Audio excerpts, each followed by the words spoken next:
এক বছর হয়ে গেল বিচার মিলল না, পাশাপাশি এক বছর হয়ে গেল আগুনও নিভল না, সেটাও দেখতে হবে। বিচার যে খুব সহজে মিলবে না সেটা বোধহয় এই আন্দোলনের শুরুর কয়েক মাসেই বোঝা গিয়েছিল যে এটা সহজ হবে না। সহজ যদি হতো তাহলে এত আন্দোলনের দরকার হতো না। কিন্তু নাগরিক সমাজ, অভয় মঞ্চ, আমার ডাক্তার বন্ধুরা, ভাইরা, WBJDF এর প্রত্যেকে, যাদেরকে আমরা প্রথমদিন দেখেছিলাম, প্রত্যেকে আজকে রাস্তায় নেমেছেন, প্রত্যেকে আজকে রয়েছেন। আগুন নিভতে দেবেন না। আর কিছুক্ষণ পরেই, গত বছর এই সময় অবধিও মেয়েটি বেঁচে, আর কিছুক্ষণ পরেই ঘটনা ঘটেছিল। তো এটা তো ঠিক শুধুমাত্র সেই স্মরণে নয়, আজকে ওরা যে ডাক দিয়েছেন বিচার হয়নি বলে ডাক দিয়েছেন। তো এক বছর পর যদি আগুন জ্বলতে পারে, এক বছর পর যদি WBJDF এতগুলো মানুষকে পথে নামাতে পারেন ডাক দিয়ে, তাহলে পরে বিচারও হবে। আমরা ইতিবাচক। এইটুকু বোঝা গেছে এক বছরে যে এটা সহজে হবে। তাড়াহুড়ো করে কোনো লাভ নেই, সময় লাগবে, কিন্তু বিচার হবে। বাংলায় মেয়েরা সুরক্ষিত না, না। মেডিকেল একটা ইনস্টিটিউশনের ভেতরেই ঘটনা ঘটেছে, ল কলেজের ভেতরেই ঘটনা ঘটেছে, তাহলে আর সুরক্ষা কোথায়? প্রতিষ্ঠানের ভেতরে এরকম ঘটনা ঘটলে আর কোথায় সুরক্ষা? সুরক্ষিত না, নিশ্চিত না। সেই ভয়েই আমি আজকে রাস্তায়।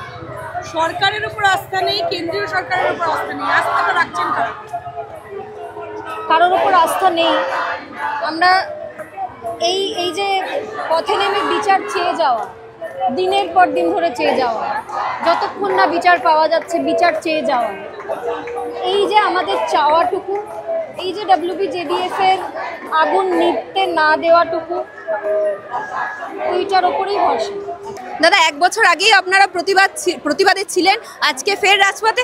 এর মাঝে আমরা দেখেছি সেলিব্রিটিদের বহুবার রাজ্য সরকার টার্গেট করেছে, আজকে রাজপথে তাদের কোথাও আমরা দেখতে পাচ্ছি না। তার মানে সেলিব্রিটি সবসময় কি সফট টার্গেট হয়ে যায় প্রতিবাদ করতে গেলে?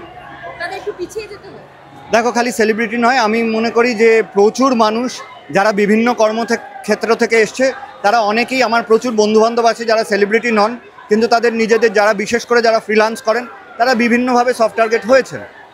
কিন্তু সেটা তো হবেই, সেটা তো মানে যখন আমরা প্রতিবাদ করছি তখন তো এটা ধরে নেওয়াই যায় যে সেটা হবে।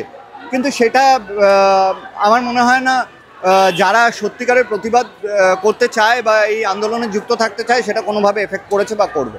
2010-এর আগের পশ্চিমবঙ্গ আপনি দেখেছেন, আমরা প্রতিবাদ বলতে যে মুখটাকে সামনে রাখতাম বিরোধী দলনেত্রী, এখন বর্তমান মুখ্যমন্ত্রী মমতা বন্দ্যোপাধ্যায়, আজকে তার রাজ্যের এই অবস্থা।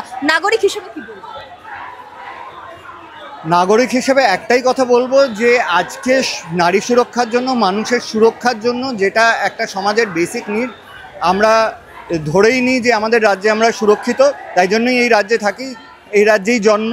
হ্যাঁ, সেইটা পাওয়ার জন্য, সেই সুরক্ষা, বেসিক সুরক্ষাটুকুন পাওয়ার জন্য আমাদের পথে নামতে হচ্ছে, প্রতিবাদ করতে হচ্ছে। এর থেকে লজ্জাজনক আর কিছু হতে পারে না। এখনো অবধি এই যে বিচার তা অধরা এবং কেন্দ্র রাজ্যের ওপর দোষ চাপাচ্ছে, রাজ্য কেন্দ্রের ওপর দোষ চাপাচ্ছে, এইভাবে 365টা দিন পার হয়ে গেল। প্রশ্নটা কি? 365টা দিন পার হয়ে গেল, আমরা সবাই জানি, এবং সেই জন্যই আমরা আবার মানে বিচারের জন্যই এই এবং প্রচুর মানুষ সারা বছর ধরে মানে বিভিন্নভাবে এই আন্দোলন চালিয়ে গেছেন এবং চলছেও। এবং আজকে মানে একটা বছর, পুরো 365 দিন পেরিয়ে গেল, সব মানুষ মানে এত হাজার হাজার মানুষ নেমেছেন রাস্তায় সেই প্রতিবাদ করার জন্যই। যতক্ষণ আমরা আশাবাদী যে একদিন না একদিন বিচার পাবোই, তাই জন্যই প্রতিবাদে নেমেছি। দাদা, এই বিষয়টা রাজ্য সরকার যেভাবে দেখছে, ওনারা কি এই বিষয়টাতে ভীষণ সহজভাবে নিচ্ছে যে মিছিল হবে, একটা রাত দখল হবে, আবার আরেক বছর পর হবে, সেই দুর্গাপুজোর মতো বছরে যেরকম একবার আসে, আমরা আমাদের এই যে ধর্মীয় বিভাজন, এই যে হিন্দু মুসলিম নিয়ে রাজনীতি, এটা কোথাও গিয়ে এগিয়ে নিয়ে যাব, এই যে আমি ভাতা দেবো, এইটা কি খুব ইউজ টু হয়ে যাচ্ছে রাজ্য সরকার? রাজ্য সরকার কি ভাবছে সেটা আমার পক্ষে বলা খুবই মানে আমার পক্ষে বলা সহজ নয়, কারণ আমি জানি না। আমি পলিটিক্সের সাথে ইনভলভড নই, মানে বিশেষ করে পার্টিগত পলিটিক্সের সাথে ইনভলভ নই, তাই না আমার পক্ষে বলা সম্ভব না। কিন্তু আমি আমাদের তরফ থেকে বলতে পারি, আমার তরফ থেকে বলতে পারি যে হ্যাঁ, আমরা যতদিন না এই সুবিচার পাবো, যতদিন না আমরা প্রত্যেকটা মানুষ এই রাজ্যে সুরক্ষিত, প্রতিবাদ চলবে, এবং সেই প্রতিবাদে যতবার ডাক হবে আমরা সামিল থাকবো।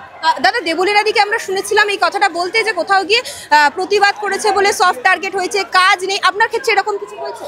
হ্যাঁ, হয়েছে তো। আমি গত এক বছরে, মাঝখানে একটা বছর আমি প্রায় কোনো কাজ পাইনি, শুধুমাত্র প্রতিবাদের সঙ্গে যুক্ত ছিলেন বলে? তাছাড়া তো আর কোনো কারণ দেখছি না। কারণ হচ্ছে যে আমি তো তার আগে আমার সারা কেরিয়ারে এরকম কোনো দিন হয়নি যে আমার 1 বছর কোনো কাজ নেই। আমি সবে আবার কাজ শুরু করেছি, কিন্তু সেটাও খুবই সামান্য আকারে, এবং যেই অনেক কাজই আমাদের অভিনেতাদের তো খালি অভিনয় করা নয়, আমরা অনেক অনুষ্ঠানে যাই, সেই সবগুলো আমাদের অ্যাডেড একটা মানে কর্মসূচির মধ্যেই থাকে, সেইগুলো তো চলে গেছে। এবং কিন্তু দেখো, সেইগুলোর জন্য যে আমি প্রতিবাদ থেকে পিছিয়ে যাব, কারণ আলটিমেটলি আমার মনে হয় যে ঘুম থেকে উঠে আমি নিজের মুখটা আয়নায় দেখতে পাচ্ছি কিনা সেটা আমার কাছে খুব ইম্পর্টেন্ট।